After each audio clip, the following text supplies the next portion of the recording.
I am 82 years old, and yesterday I realized something that scared me more than death. There was no one left who would notice if I didn't wake up this morning. That thought came to me while I was standing in my kitchen, waiting for the kettle to boil. I was staring at the window, watching nothing in particular, when it hit me all at once. No phone would ring. No one would knock. The world would keep going quietly without asking where I was.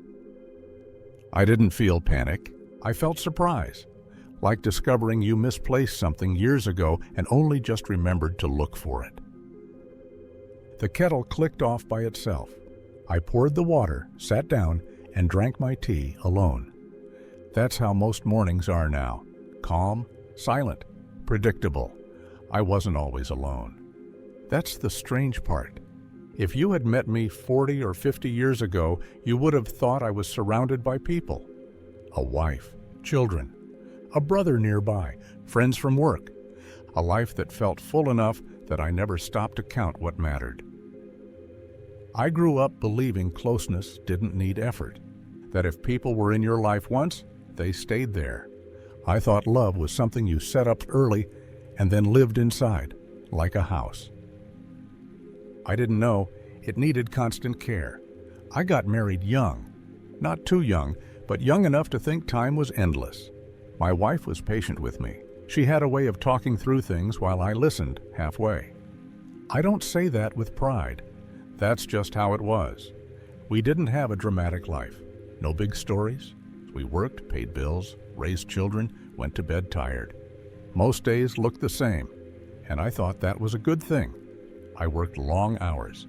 I told myself it was for the family. And maybe it was, but work also gave me an excuse not to talk when talking felt uncomfortable. When I came home tired, silence felt earned. Dinner was always on the table.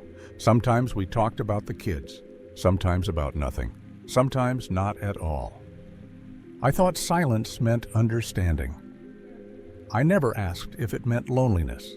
My brother lived close back then. We didn't see each other much, but I liked knowing he was nearby. That felt like enough.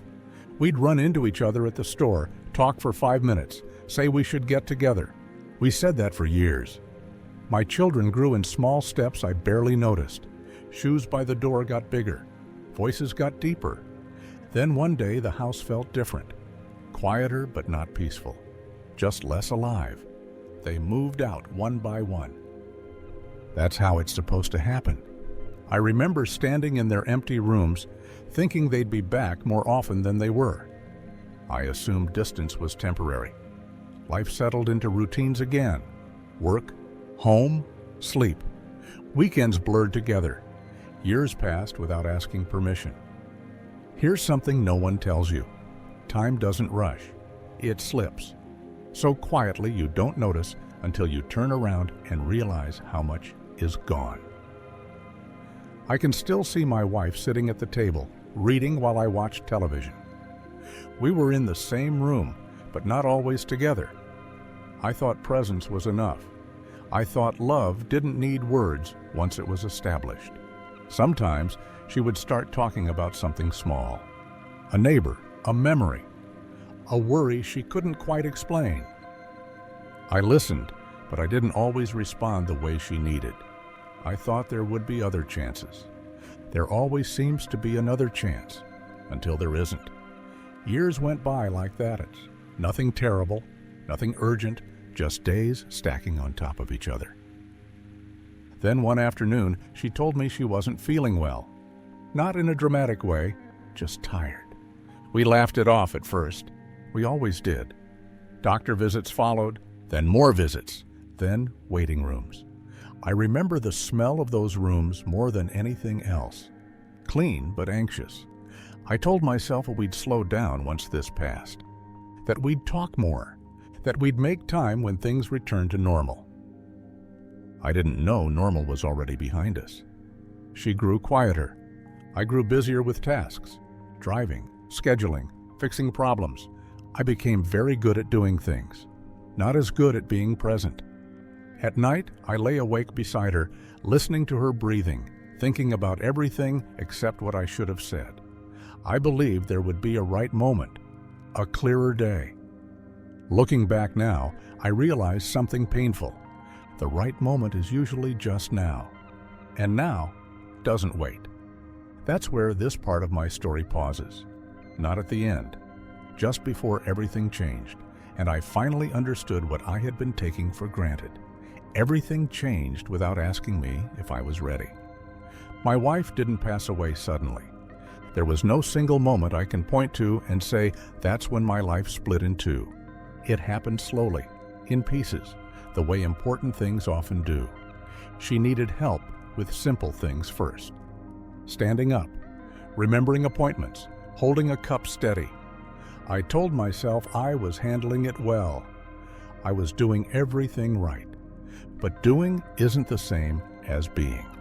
There were nights when she wanted to talk, not about illness, not about doctors, just about her life, her fears, her memories. I listened, but my mind was always a step ahead, thinking about what needed to be done next.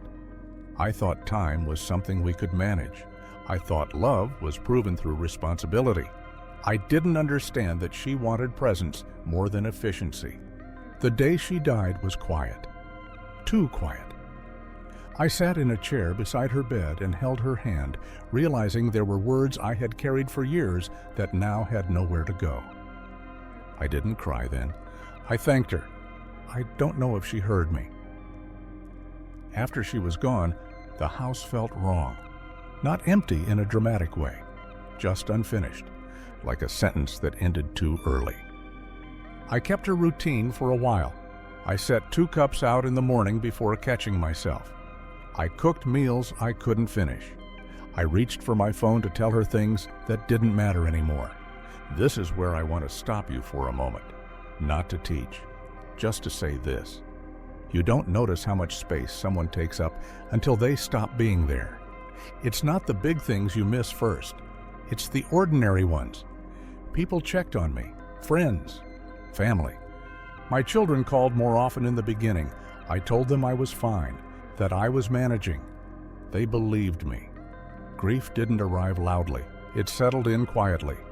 It showed up as long pauses, as unanswered questions, as evenings that felt longer than they used to. A few years later, my brother died. A heart attack. No warning. Just a phone call in the middle of the day. We hadn't seen each other in months, maybe longer. I tried to remember the last real conversation we had. Not the polite kind, the honest kind. I couldn't. I sat in my living room that night, thinking about all the times we said we'd get together. I realized how easily words turn into habits, and how habits turn into regret. This was the second time I felt that sharp understanding, that closeness doesn't survive on intention alone. After that, life narrowed. My children grew busier. Care turned into messages instead of visits. Then into visits that felt planned instead of natural. I don't blame them. This is how life works. But something else happened too. I stopped reaching out as much. Part of me didn't want to be a burden. Another part assumed there would always be another chance. That assumption followed me into my 80s. Here's the moment I didn't expect. The one that still catches me off guard. One morning, I went to the grocery store and bought 2 cups of yogurt, the same kind I'd been buying for years. When I got home, I put one in the fridge and stood there staring at it. There was no one else. I laughed quietly at myself, but the laugh didn't last. It was the first time I realized how deeply habit can outlive the people who created it. That's when I started noticing the silence. Not just the absence of noise, but the absence of being needed. I wake up early now, not because I want to, because sleep doesn't hold me the way it used to. I make coffee for one. I read the paper slowly. Sometimes I speak out loud just to hear a voice in the room. I think about the people who were once part of my everyday life, not with pain, with something quieter. Regret isn't always loud. Sometimes it's just a thought that returns again and again, asking the same question. Why didn't I say more when I could? I don't regret my life. I worked hard. I loved my family. but love left unspoken doesn't always land where you think it does. If I've learned anything at this age, it's this. People don't stay close because time passes. They stay close because you keep choosing them. I wish I had understood that earlier. If someone comes to your mind right now, someone you haven't spoken to in a while, I hope you don't assume they know how you feel. Say it. Call them. Sit with them, even if there's nothing important to talk about. One day, you may find yourself standing in a quiet kitchen, realizing the waiting is over. If this story felt familiar, you can leave a comment and share what it brought up for you. If you know someone who might need to hear this, consider sharing it with them. And if you'd like to hear more stories like mine, you can subscribe. I am 82 years old, and if I could go back, I wouldn't work less. I wouldn't chase fewer responsibilities. I would just speak more while there was still someone there to listen.